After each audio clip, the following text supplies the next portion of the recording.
Hello, in this video, we're going to give you some exciting new updates on Google Meet with our new Google Enterprise. So you have some additional features, and I'm going to have a couple of student accounts join so I can show you what those look like. So Nick, you can go ahead and join in. If you're just looking here at your normal Google Meet, again, you'll want to make sure that you either create your Google Meet with a nickname, or if you create your Google Meet through It's Learning, immediately making sure that you turn off quick access, so then you admit each person into the room. And they're in. All right. I'm going to turn my sound off so you don't hear me twice. And the thing to know here is that all of your other features that were added to Google Meet in about October are still there. So your closed captions, your Jamboard, raising your hand.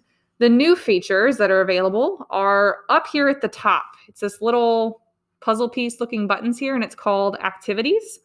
So if I click that, here's where I have some exciting new options. And you can also get to those options if you open up just the participants list. It shows up here on the side and also with the chat. The next thing I'm going to show you is another questioning option. And this is a little bit more free response, and your students have a little bit more freedom to participate and ask their own questions here rather than teacher directed.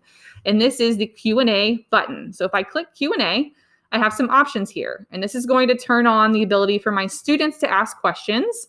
And these questions, they can upvote. So if it's a question that maybe a couple of students have and they want the teacher to address that question, they can vote for it and the teacher can present it on their screen.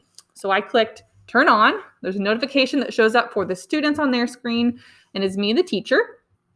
And right now I'm allowing questions. If I wanted to stop this, again, I can turn off this Q&A feature, toggle it on and off as I need to.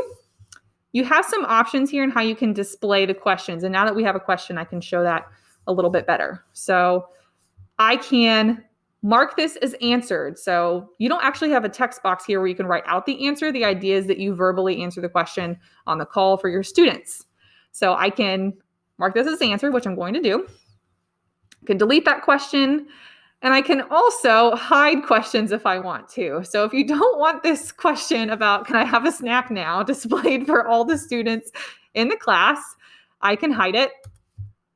And then I, as the teacher, can see it, but the students can't see it anymore. So if you do have someone who's asking something off task or asking something silly, then you can hide that. Teacher can still see it, but other students can't. And it looked like Nick upvoted his own question there about a snack. So that's what this feature does here. It just shows the teacher that maybe other students have the same question. You can display the questions here differently, answered, unanswered. So if you have a bunch of questions coming in at once and you're going through and you're being pretty diligent about marking them as answered, then you can toggle it to where it's only unanswered questions. And you can change it to newest, popular, or oldest questions first. So the popular one could be really great if you're asking students to vote on a question if they have a similar one. So whenever you are finished with asking questions, you can toggle it off, and it keeps the other questions that students asked right here. So if you don't answer the questions right away, or you want to come back to that and build that into your Google Meet, you can always go back. All right. And before I move on to the breakout rooms feature, something really awesome that is a part of this polls and Q&A is that whenever I end the call, I get an email sent to me and I get a spreadsheet shared with me. So there's a folder that's created in my Google Drive. It's called Meeting Reports.